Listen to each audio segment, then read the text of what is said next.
Hello there, how are you doing? Again, this is Yinka Ojo on Guy Talk. I want to talk to you again on money matters, but today my message is titled Money Making and Mistakes. But before I go into that, if you have just subscribed, thumbs up to you. I want you to make sure that you tell other people, your friends, your family members, and all that there is a channel like this free for you to learn from and get your life better. Bye. Now also please make sure you like, share, comment on this video. Make sure that you hit the notification bell so you know when I come up with a new video. If you've not yet subscribed, hey, listen, do it right now and God will bless you for it. Money making and mistakes. Concerning money matters, listen, if you want God's blessing of wealth come your way, there are things, your responsibilities, things you've got to do. One of the things you've got to do is learn how to make money and also learn how to avoid mistakes of money.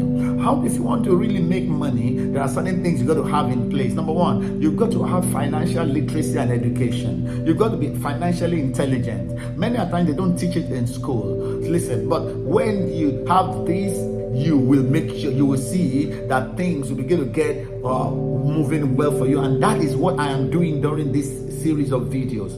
Now listen, you want to make money, please go to school, get literacy, get literate, increase and improve your education. And because you see, education is what gets rewarded fundamentally by the amount of money you make. So if you have only primary school education, you only make little money. If you have primary and secondary, you make more, but not so much. But if you have primary, secondary, and tertiary institution, maybe a polytechnic and university, then it is higher, by far higher. And then if you have a first degree and you have a second degree, a master's, it's even more. So there's a potential of setting yourself up to attract and be rewarded with more money because you have decided to get educated. Stay in school. Only a few people ever make a lot of money without really getting educated. All right, so keep that in mind. That is not the norm. That is not the rule. They are the exception. Literacy and education gets rewarded by the amount of money you end up making.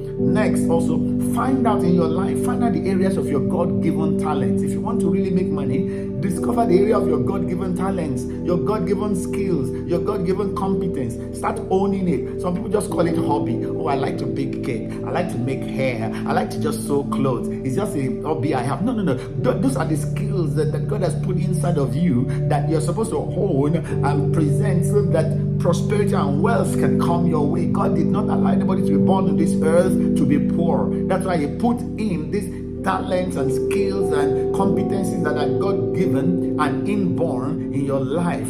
Find out what these are. Everybody has at least one or two or three special ones. Develop it and it will attract financial compensation down the line. All right, it's just like diamond in the rough. You've got to take the diamond and polish it, and then it becomes something very expensive and attracts a lot of wealth. All right, next, when you are working, if you want to really attract and make money, you need promotion at work. Loyalty and hard work gets noticed and compensated by superiors. Many people work in offices and corporations, but they are not loyal. They don't work hard. They just do the minimum. They come in late. They leave early. That is not the plan of God. And your superiors, after a while, will pen you down. If they need to downsize or right size, whatever name they call it, listen, such people will be the first to go. But when you are loyal and when you are diligent and hardworking, even if they need to downsize you, that person will be the last they will ever think of to go. So remember that loyalty and hard work get compensated by superiors. Your boss, my next point, if you want to make money, understand that your boss is not to make you rich. Your workplace only provides for you seed money, and you must not steal at work. But you get your money, salary, you pay your tithe so that God can bless it, and then you need to use all the things I've been teaching about investing and making good use of money, put it into play, and God will begin to bless a step at a time your financial endeavors.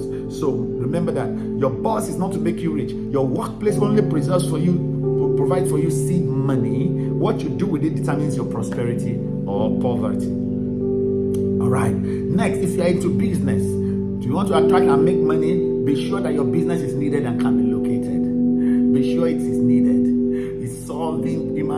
problems, and make sure it is in a place where it can be located, sometimes physically, but sometimes all you have to do is be very better positioned on the internet in cyberspace. That is very, very important. Now, if you now want to avoid the mistakes that causes money to move away from people, listen to this. What are the mistakes people make that causes money to elude them? Number one, not learning and understanding money-making principles early. Not learning that, I need to have an account early. Not learning that I need to have investments. I need to buy stocks and shares. I need to start thinking of how to buy a little land here, put some blocks together and build some property here. Not doing that, learning about that and doing that early is a mistake people make. So even if you're an adult, you've made a mistake and now you have children, teach your children from when they are young about the value of money. Next, another mistake people make about money is not realizing that money is a reward for solutions provided. Money is a reward for solutions provided. If you provide solution for mankind, money will be given back to you. And then the more critical the solution you are providing, the higher your pay. So that's why a brain surgeon cannot be paid at the same level or the same amount as a shoemaker who just shines my shoe and fixes the buckle. Because what one person is doing is not life-threatening. The problem is solved, but the brain surgeon is solving a problem that concerns life and death. So it's going to be paid more for that. So keep that in mind. Anybody can just pick up the brush and say, I want to be a shoemaker, a shoe cleaner. But not just anybody can say, I want to be a surgeon. You got to go through 15 years, 20 years of higher institution and rigorous training. So keep that in mind. And then they get paid for that. Now, another mistake people make is not operating and running God's financial plan as it's found in the Bible. God's financial plan is that when you earn, you work hard, you be diligent, then you earn. When you earn, you honor God with your tithe, the first 10%. And then also you make sure that you invest aright and you spend your money righteously. When people don't do that, they are making serious money mistakes and money flees from them. Linked to that is spending money on sinful habits. Listen, you keep on spending money on alcohol, on smoking, on drugs, on prostitution, on betting and lotto and gambling. Spending money on sin ultimately will cause righteous wealth, enduring wealth to flee from you sooner than later. Please avoid all of this. Prioritize your life. Next is looking for hasty riches and fraud. It will ultimately lead to financial ruin and doom. Saying, I want adversary fraud, I want to scam people, no. If you keep on going that way, there's a curse on all those who do such things. There's no excuse for stealing. All right, Satan has come to steal, to kill, and to destroy. That is the nature of the devil. Stealing is the nature of the devil. Please abandon it. Do not rationalize. Don't say, well, it is compensation. No, don't do that. All right. And finally, not using the natural systems of the money market to strategically build wealth. Listen, the money market, learn about it. Learn about stocks and shares. Learn about how to invest properly and utilize it after you've honored God, of course, with your tithes and your offerings. All right, I want to stop here. God bless you. Bye for now.